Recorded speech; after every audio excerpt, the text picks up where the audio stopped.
नमस्कार मंडळी, श्री स्वामी समर्थ. आजचा जो व्हिडिओ आहे तो त्रिपुरारी पौर्णिमाबद्दलचा असणार आहे. या दिवशी भगवान शंकरांनी त्रिपुरासुराचा वध करून विजय प्राप्त केला होता आणि या विजयाचं प्रतीक म्हणूनच आपण त्रिपुरारी पौर्णिमेच्या दिवशी 750 वाती त्यांच्या प्रतीक म्हणून आपण जाळत असतो. आता या 750 वाती आपण कुठे, कधी, कशा प्रकारे आपल्याला त्या जाळायच्या आहेत, सोबतच आपल्याला जो त्रिपुरारी पौर्णिमेच्या दिवशी आपण 750 वाती ज्या आपण जाळणार आहोत त्यावरती कोणत्या सेवा करायच्या, जो आपण त्या वाती लावणार आहोत 750 त्या तुपाच्या लावायच्या आहेत की तेलाच्या लावायच्या आहेत, सोबतच त्या वाती जळाल्यानंतर त्या वातींची जी राख शेवटी तयार होते त्या राखेचा आपल्याला एक उपयोगसुद्धा करायचा आहे.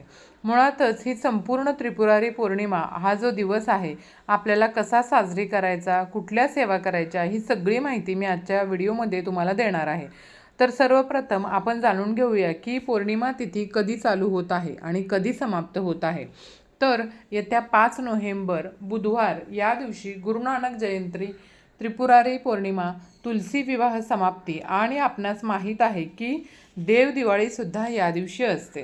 म्हणजेच आपली देव दिवाळीपर्यंत आपली दिवाळी खरी असते आणि देव दिवाळीपर्यंतच आपण आपल्या घरामध्ये जे काही आकाशकंदील लावलेले असतात, दिवे आपण जे लावतो दिवाळीच्या सणांमध्ये, ते दिवे दिवाळीपर्यंत आपल्याला लावायचे असतात. तसंच या दिवशी आपली पौर्णिमा तिथीसुद्धा असणार आहे आणि या दिवशी कार्तिक स्नान समाप्तीसुद्धा असणार आहे आणि या दिवशीच आपल्याला कार्तिक स्वामींचं वर्षातून एकदा दर्शनसुद्धा भेटणार आहे. ते घ्यायचं देखील आपल्याला आहे. तसंच 4 नोव्हेंबरला मंगळवारी ज्या दिवशी वैकुंठ चतुर्दशी आहे त्या दिवशी रात्री 10:37 आपली पौर्णिमा तिथी सुरू होणार आहे. ती 5 नोव्हेंबरला बुधवारी पौर्णिमा समाप्ती सायंकाळी 6:49 ती असणार आहे. तर जे प्रत्येक महिन्याच्या पौर्णिमेला सत्यनारायण पूजन घरामध्ये करतात त्यांनी पूजन आपल्याला 5 तारखेला म्हणजे 5 नोव्हेंबरला बुधवारी करायचं आहे. सोबतच ज्यांना कोणाला पौर्णिमेचा उपवास करायचा असतो प्रत्येक महिन्याला त्यांनीसुद्धा 5 नोव्हेंबरला हा उपवास करायचा आहे. आता त्रिपुरारी पौर्णिमेच्या दिवशी आपल्याला करायचं काय आहे, तर सगळ्यात पहिलं सकाळी आपल्याला लवकर उठून आंघोळ वगैरे झाल्यानंतर सूर्याला अर्घ्य द्यायचं आहे. सूर्यदेवांना अर्घ्य रोजच दिलं पाहिजे. पौर्णिमा आहे त्यामुळे आपल्याला मुख्य दरवाजा पुसून घ्यायचा आहे, उंबरठा पुसायचा आहे, उंबरठ्याला देखील हळदीचं लेपन करायचं आहे. यानंतर देवांना आंघोळ घालायची आणि त्रिपुरारी पौर्णिमेच्या दिवशी भगवान महादेव यांच्या शिवलिंगाची आपल्याला पूजा देखील करायची आहे. शिवलिंग स्वरूपात किंवा तुमच्या जवळपास कुठे महादेवाचं मंदिर असेल तर नक्की तिथे जाऊन तुम्ही दर्शन घ्या. मंदिरात देखील आपल्याला शुद्ध पाण्याने अभिषेक करायचा आहे. याला जलाभिषेक म्हणतात किंवा पंचामृतानं देखील अभिषेक करू शकता. अभिषेक करताना ओम नमः शिवाय, ओम नमः शिवाय या मंत्राचा जप करू शकता किंवा महामृत्युंजय मंत्र या मंत्राचा सुद्धा तुम्ही जप करू शकता. महादेवाच्या पिंडींना भस्म, पांढरी फुलं, बेलपत्र अर्पण करा, धूप दीप लावा. त्याच्यानंतर तुम्हाला महादेवाच्या पिंडींना ओवाळायचं आहे आणि या त्रिपुरारी पौर्णिमेच्या एकच दिवस आपण भगवान महादेवांच्या शिवलिंगाला तुळस देखील अर्पण करू शकतो. आता बघा, सगळ्यात पहिलं म्हणजे त्रिपुरारी पौर्णिमेच्या दिवशी आपल्याला संध्याकाळी, जसं आपण लक्ष्मीपूजनाच्या दिवशी अगदी संध्याकाळपासूनच रात्रीपर्यंत दिवे लावतो, अगदी त्याच पद्धतीने आपल्याला हा दिवस साजरा करायचा असतो. बघा, याच्यावर मी दुसरा व्हिडिओ देखील आणणार आहे, तो देखील तुम्ही नक्की पहा. हा दिवस भगवान शिवशंकरांचा विजयाचं प्रतीक म्हणून ही त्रिपुरारी पौर्णिमा आपण साजरी करतो आणि या त्रिपुरारी पौर्णिमेच्या दिवशी 750 वाती, ज्याला आपण त्रिपुरारी वात म्हटलं जातं, ही वात पेटवली जात असते. आता ही वात कुठे पेटवली जाते, तर भगवान शंकरांच्या मंदिरामध्ये ही वात पेटवली जात असते किंवा वात लावली जात असते. सोबतच जर तुमच्या घराजवळ महादेवाचं मंदिर नसेल, मठ नसेल स्वामींचा, तर तुम्ही घरामध्ये सुद्धा ही त्रिपुरारी वात पेटवू शकता. त्रिपुरारी वात असते ती कशी असते तुम्हाला सांगते. या वातीमध्ये आपल्याला फुलवाती घ्यायच्या नसतात, ज्या आपण तुपामध्ये लावतो ना त्या. मग आपल्याला कोणत्या वाती घ्यायच्या असतात, तर बघा, आपण रोज नेहमी एक सरळ वात बनवतो आणि त्याची दुहेरी वात बनवतो, तिला जोडवात असं आपण म्हणतो. तर ही जोडवात न बनवता फक्त आपल्याला सरळ वाती बनवायची आहे. जे आपण नेहमी बनवतो त्या आणि अशा वाती आपल्याला 750 वाती घ्यायच्या आहेत. याचा एक बंडल बनवायचा आहे. बघा, हा बंडल तुम्हाला एखाद्या धार्मिक दुकानातसुद्धा मिळून जाईल. जर घरच्या घरी बनवायचं असेल तर छोट्या छोट्या तुम्ही 750 वाती बनवू शकता. पण ज्यांना 750 वाती बनवणं शक्य नाही त्यांनी 105 वाती देखील लावू शकता किंवा 250 देखील वातीचा बंडल करून लावता येतो. म्हणजे यांचा एकत्रित बंडल बनवून लावू शकता किंवा त्यांना हेही शक्य नाही त्यांनी जेवढं शक्य होतील तेवढ्या वाती आपल्या घरामध्ये, दारामध्ये, गॅलरीमध्ये, खिडकीमध्ये, टेरेसवर, अंधाऱ्या जागी, अंगणात, तुळशीजवळ लावायच्या आहेत. आता हे तुम्हाला कळालं असेल. आता ह्या ज्या वाती आहेत तुम्हाला कशामध्ये भिजवून लावायच्या आहेत, तर तुम्हाला त्या वाती शुद्ध गाईच्या तुपामध्ये भिजवून लावायच्या आहेत, तेलामध्ये नाही. शुद्ध गाईचं तूप जर तुमच्या घरामध्ये तूप काढलेलं असेल, ज्याला विटाळाचा हात लागला नसेल किंवा तुम्ही विकतचं शुद्ध गाईचं तूपसुद्धा घेऊन शकता. शुद्ध गाईच्या तुपामध्ये या वाती आधीच भिजवून ठेवायच्या अगोदर. म्हणजे आता त्रिपुरारी पौर्णिमेच्या दिवशी आपण संध्याकाळी या वाती लावणार असतो. मग तुम्ही आदल्या दिवशी संध्याकाळी या वाती तुपात भिजवत ठेवू शकता किंवा मग त्रिपुरारी पौर्णिमेच्या सकाळी जरी तूप टाकून भिजत ठेवल्या ना तरी देखील चालतील, जेणेकरून त्या व्यवस्थित चांगल्या भिजल्या जातील. आणि संध्याकाळी बघा, या वाती केव्हा लावायच्या आहेत तर तुम्ही 6:30 नंतर 10 वाजेपर्यंत घरामध्ये किंवा मंदिरामध्ये तुम्ही या वाती पेटवू शकता, लावू शकता. म्हणजे या वेळेमध्ये तुम्ही ही सेवा करू शकता. आता या वाती कशामध्ये लावायच्या, तर एक मोठी पंती घ्या. त्या मोठ्या पंतीमध्ये तुम्हाला ही तुपात भिजवलेली वात ठेवायची आहे आणि ती तुम्हाला त्याच्यामध्ये प्रज्वलित करायची आहे. आता ही जी वात प्रज्वलित करायची आहे ती कशानं, तर डायरेक्ट तुम्हाला माचीसच्या पेटीने लावायची नाही, पेटवायची नाही. तर तुम्ही काय करायचं आहे, घरामध्ये ही वात प्रज्वलित करणार असाल तर 750 वाती किंवा 105 किंवा 250 वाती, तर तुम्हाला ही वात जी देवघरामध्ये आपण दिवा लावलेला असतो ना त्या दिव्यावरूनच आपल्याला ही वात प्रज्वलित करायची आहे. आता जे मंदिरामध्ये लावणार आहेत त्यांनी काय करायचं, तर ऑलरेडी बघा तिथे जवळपास कुठेतरी एखादा दिवा प्रज्वलित असतोच मंदिरामध्ये, तर त्या दिव्याने तुम्हाला ही वात प्रज्वलित करायची आहे. माचीसच्या काडीने आपल्याला त्रिपुरारी पौर्णिमेची वात प्रज्वलित करायची नसते, ही गोष्ट लक्षात ठेवा. आता अजून एक गोष्ट सांगेन, ज्यांना कोणाला खरंच 750 वाती भेटणार नाही आहेत किंवा कुठलीच वात भेटणार नाही आहे किंवा ज्यांना शक्यच नाही आहे त्यांनी काय करायचं, तर ज्यांना मंदिरात जाणंसुद्धा शक्य नसेल त्यांनी बघा या दिवशी आपल्या घरामध्ये विषम संख्येमध्ये दिवे त्या दिवशी प्रज्वलित करायचे आहेत. आणि मी तुम्हाला वरती सांगितलं आहे की हे दिवे आपण कुठे कुठे प्रज्वलित करायचे आहेत. जसं आपण दिवाळीला लावतो त्याप्रमाणे तुम्ही सर्व घरामध्ये दिवे प्रज्वलित करा आणि फक्त त्या दिवशी सेवा करा आणि घरातल्या प्रत्येक कानाकोपऱ्यात दिवे लावा तरीसुद्धा चालेल.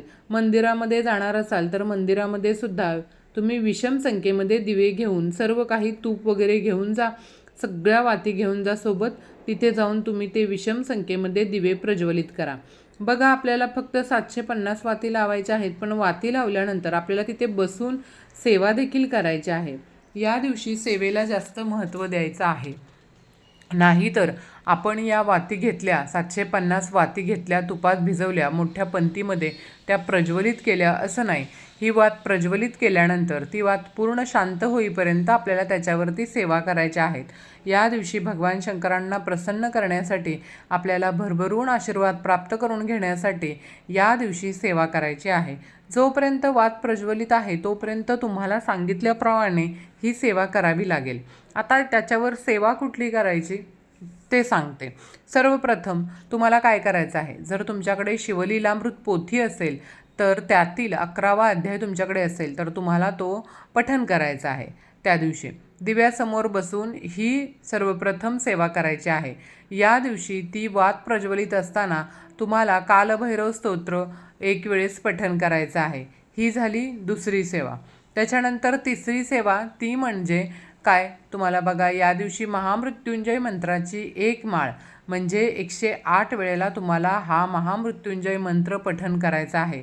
ती वात प्रज्वलित असेपर्यंत तुम्हाला ही सेवा करायची आहे.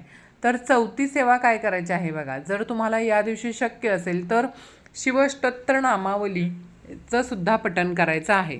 नंतर जे भगवान शंकरांचे जे काही मंत्र स्तोत्र आहेत ते सर्व काही तुम्ही ती वात प्रज्वलित आहे तोपर्यंत हात जोडून मनोभावे श्रद्धेने तुम्हाला पठण करायच्या आहेत. तसंच जेवढ्या वेळा शक्य होईल तेवढ्या वेळा ओम नमः शिवाय या मंत्राचा देखील तुम्ही जप करू शकता. तर आपल्याला फक्त दिवे लावायचे नाहीत, तर आपल्याला सेवासुद्धा करायची आहे. दिवा प्रज्वलित आहे तोपर्यंत तिथं बसायला बसकर घ्यायचं आहे आणि आपण त्या सर्व सेवा तिथे बसून पठण करायचे आहेत. हात जोडून तुम्हाला या सेवा करायच्या आहेत. तुम्हाला ज्यांना कुठलेच मंत्र बघा स्तोत्र पठण करता येत नसतील तर त्यांनी सरळ काय करायचं, ओम नमः शिवाय ओम नमः शिवाय हा मंत्र 108 वेळा ती वात जोपर्यंत प्रज्वलित आहे आणि ती शांत होईपर्यंत तुम्ही हा मंत्र पठण करायचा आहे. तर अतिशय उत्तम. पण तुम्हाला सेवेला महत्त्व द्यायचं आहे, नक्की सेवा करायची आहे. त्यानंतर बघा जेव्हा दिवा पूर्णपणे शांत होतो पण वातीमध्ये थोडाफार अग्नी हा तेवत असतो, तर काय करायचं, त्यावेळेस तुम्हाला थोडंसं दूध घ्यायचं आहे वाटीमध्ये आणि त्याच्यामध्ये फूल बुडवायचं त्या दुधामध्ये आणि ते फूल बुडवल्यानंतर त्या दिव्यामध्ये तुम्हाला टाकायचं आहे, शिंपडायचं आहे. शांती शांती शांती म्हणून ते शिंपडल्यानंतर ती वात पूर्ण शांत होईल. आता त्या वातीची जी काही राख तयार झालेली असेल ना, त्या राखेचं आपल्याला काय करायचं आहे, तर ती जी राख आहे ते त्रिपुरासुराचा वध केल्याचं एक प्रतीक आहे. अग्नी म्हणून ते प्रतीक म्हणून 750 वाती लावल्या जातात. तर आपल्याला काय करायचं आहे, ही राख आहे ना, त्या वातीची राख थोडीशी हातात घ्यायची आणि आपल्या घरामध्ये, आपल्या देवघरामध्ये जे काही लिंग स्वरूपात आपले भगवान शंकरांची आपण पूजा करतो त्या लिंगाला आपल्याला ते भस्म म्हणजे ती राख आपल्याला 3 बोटांनी लावायची आहे. बघा, हे मी माझ्या मनाने सांगत नाही आहे, तर आपल्या पोथीमध्ये म्हणजेच आपल्या सेवेत सांगितलेलं आहे. आणि उरलेला जो भस्म आहे, जी राख आहे, ती तुम्ही एखाद्या झाडाखाली विसर्जित करू शकता. मंदिरात सेवा केली असेल तर तिथंच तुम्ही मंदिरातल्या निर्माल्यात सुद्धा विसर्जित करू शकता. या दिवशी आपली दिवाळीची समाप्ती देखील होत असते आणि या दिवशी कार्तिक स्वामी पूजन सुद्धा आहे. म्हणजेच काय, वर्षातून एकदाच कार्तिक स्वामी दर्शन जे आहे ते महिला घेऊ शकतात. वर्षातून हा एकच दिवस कार्तिक स्वामी दर्शन म्हणजे त्रिपुरारी पौर्णिमेच्या दिवशीच, त्या दिवशीच फक्त महिला, पुरुष सगळे लहान मुलं मुली सर्वजण हे कार्तिक स्वामींचं दर्शन घेऊ शकतात. तसंच कार्तिक पौर्णिमेच्या दिवशी कार्तिक स्वामींचे वाहन हे मोर आहे, त्यामुळे 2 मोरपिसांचा आपल्याला उपायसुद्धा करायचा आहे. कार्तिक स्वामींना 2 मोराची पिसं अर्पण करायची आहेत, त्यांच्या चरणाशी स्पर्श करून अर्पण करायचे आहेत.